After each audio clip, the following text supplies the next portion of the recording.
ಇನ್ನು ಕೆವಿ ಗೌತಮ್ಗೆ ಕೋಲಾರ ಕ್ಷೇತ್ರ ಟಿಕೆಟ್ ಘೋಷಣೆ. ಸಿಎಂ ಸಿದ್ದರಾಮಯ್ಯ ಭೇಟಿಗೆ ಆಗಮಿಸಿದ ಗೌತಮ್. ಯಾವಾಗ ಟಿಕೆಟ್ ಅನೌನ್ಸ್ ಆಯಿತು, ಸಿಎಂ ಸಿದ್ದರಾಮಯ್ಯನವ್ರನ್ನ ಭೇಟಿಯಾಗೋಕೆ ಕೆವಿ ಗೌತಮ್ ಆಗಮಿಸಿದ್ದಾರೆ. ಸಿಎಂ ಭೇಟಿಯಾಗಿ ಧನ್ಯವಾದ ತಿಳಿಸಿದಂತ ಕೆವಿ ಗೌತಮ್.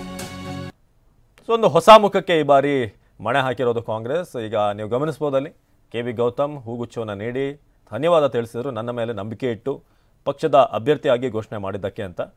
ಸೊ ಭೈರತಿ ಸುರೇಶ್ ಅವ್ರನ್ನ ಕೂಡ ನಾವಲ್ಲಿ ಗಮನಿಸ್ತಾ ಇದ್ದೀವಿ. MC ಸುಧಾಕರ್ ಎಲ್ಲರೂ ಕೂಡ ಈಗ ಒಟ್ಟಾಗಿ ಹೋಗಬೇಕಾಗಿದೆ. ಸೊ ಕೆವಿ ಗೌತಮ್ಗೆ ಕೋಲಾರ ಕ್ಷೇತ್ರದ ಟಿಕೆಟ್ ಘೋಷಣೆ ಬೆನ್ನಲ್ಲೇ ಸಿಎಂ ಸಿದ್ದರಾಮಯ್ಯನವ್ರನ್ನ ಕೆವಿ ಗೌತಮ್ ಭೇಟಿಯಾಗಿದ್ದಾರೆ. ಒಂದು ಯಂಗ್ ಫೇಸ್ಗೆ ಈ ಬಾರಿ ಕೋಲಾರದಲ್ಲಿ ಮಣೆ ಹಾಕಿರೋದು. ಸೊ ಸಿಎಂ ಭೇಟಿಯಾಗಿ ಧನ್ಯವಾದ ತಿಳಿಸಿದ್ರು ಕೆವಿ ಗೌತಮ್. ಕೋಲಾರ ಕಾಂಗ್ರೆಸ್ ಅಭ್ಯರ್ಥಿಯನ್ನು ಫೈನಲಿ ಕಾಂಗ್ರೆಸ್ನ ಹೈಕಮಾಂಡ್ ಅಂತಿಮಗೊಳಿಸಿದೆ. ಕೋಲಾರ ಕಾಂಗ್ರೆಸ್ ಅಭ್ಯರ್ಥಿಯಾಗಿ ಕೆವಿ ಗೌತಮ್ ಕಣಕ್ಕೆ. ಎರಡೂ ಬಣಗಳನ್ನು ಬಿಟ್ಟು ಪರ್ಯಾಯ ಅಭ್ಯರ್ಥಿಯನ್ನ ಘೋಷಣೆ ಮಾಡಲಾಗಿದೆ. ಕೆವಿ ಗೌತಮ್ ಅವರಿಗೆ ಈಗ ಟಿಕೆಟ್ ಫೈನಲ್ ಆಗಿದೆ. ಗಲಾಟೆ ನಡುವೆ ಅಚ್ಚರಿಯ ಅಭ್ಯರ್ಥಿ ಘೋಷಣೆ ಮಾಡಿದೆ ಕಾಂಗ್ರೆಸ್. ಮಾಜಿ ಕಾರ್ಪೊರೇಟರ್ ವಿಜಯ್ ಕುಮಾರ್ ಪುತ್ರ ಗೌತಮ್, ಬೆಂಗಳೂರು ಕೇಂದ್ರ ಕಾಂಗ್ರೆಸ್ ಜಿಲ್ಲಾಧ್ಯಕ್ಷರಾಗಿರುವಂಥ ಕೆವಿ ಗೌತಮ್ ಅವರಿಗೆ ಕೋಲಾರದ ಟಿಕೆಟ್ ಅನ್ನ ನೀಡಲಾಗಿದೆ.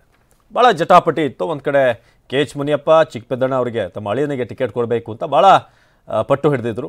ಇನ್ನೊಂದು ಕಡೆ ರಮೇಶ್ ಕುಮಾರ್ ಅವರ ಬಣ, ಇತ್ತ MC ಸುಧಾಕರ್, ಕುತ್ನೂರು ಮಂಜುನಾಥ್, ಹಾಗೇನೆ ನಂಜೇಗೌಡರು, ಇನ್ನು ಈ ವಿಧಾನ ಪರಿಷತ್ ಸದಸ್ಯರು ಕೂಡ ಇದರ ಬಗ್ಗೆ ಧ್ವನಿ ಎತ್ತಿದ್ರು.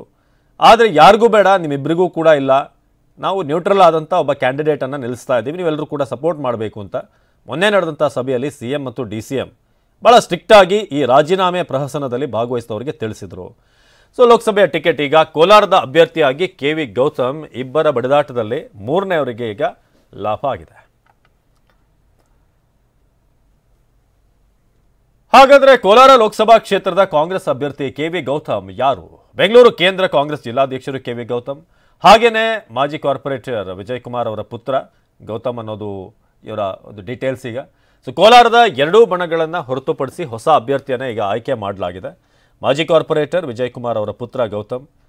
ಸೊ ಅದಾದ ನಂತರ ಇವರು ಎರಡೂ ಬಣಕ್ಕೂ ಕೂಡ ಈಗ ಪರ್ಯಾಯವಾಗಿ ಬಂದಿರುವಂಥ ಅಭ್ಯರ್ಥಿ. ಸೊ ಆ ಕಾರಣಕ್ಕೆ ಈಗ ಎರಡೂ ಬಣದವರು ಇವರ ಪರವಾಗಿ ಕೆಲಸ ಮಾಡಬೇಕಾಗುತ್ತೆ, ಪಕ್ಷವನ್ನು ಗೆಲ್ಲಿಸಬೇಕು ಅಲ್ಟಿಮೇಟ್ಲಿ ಅನ್ನೋದು ಎರಡೂ ಬಣದವ್ರಿಗೂ ಕೂಡ ಕಳಿಸಲಾಗಿರುವಂಥ ಮೆಸೇಜ್. ಸೊ ಕೋಲಾರ ಲೋಕಸಭಾ ಕ್ಷೇತ್ರಕ್ಕೆ ಕೆವಿ ಗೌತಮ್ ಅಭ್ಯರ್ಥಿಯಾಗಿದ್ದಾರೆ. ಸೊ ಕೋಲಾರ ಅಭ್ಯರ್ಥಿ ಕೆವಿ ಗೌತಮ್ ಹಿನ್ನೆಲೆ ನೋಡೋದಾದರೆ ದಲಿತ ಎಡ ಸಮುದಾಯಕ್ಕೆ ಸೇರಿದಂಥ ನಾಯಕ. ಗೌತಮ್ ತಂದೆ ಬೆಂಗಳೂರು ಮೇಯರ್ ಆಗಿದ್ದವರು. ಕೋಲಾರಕ್ಕೆ ನೇರವಾಗಿ ನಂಟು ಇಲ್ಲದೇ ಇದ್ರೂ ಕೂಡ ಅವರ ಸಹೋದರಿಯನ್ನ ಅಲ್ಲಿ ಮದುವೆ ಮಾಡಿಕೊಡ್ಲಾಗಿದೆ.